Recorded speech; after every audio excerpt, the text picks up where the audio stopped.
लागल भारी बोलो प्रिया रे मरिबा बंचिबा में दुए साथी रे मरिबा बंचिबा में दुए साथी रे मरिबा बंचिबा में दुए साथी रे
মই নরমপুর রঙ্গতি নানি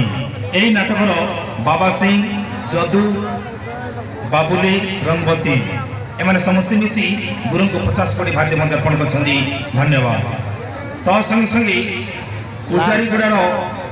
राजाराम विश्वामित्र गुरु को 20 कोटी भारतीय मंदिर अर्पण कर एवं भीमागुड़ार बालचंद गुरु को 40 कोटी भारतीय मंदिर अर्पण कर मालीगुड़ार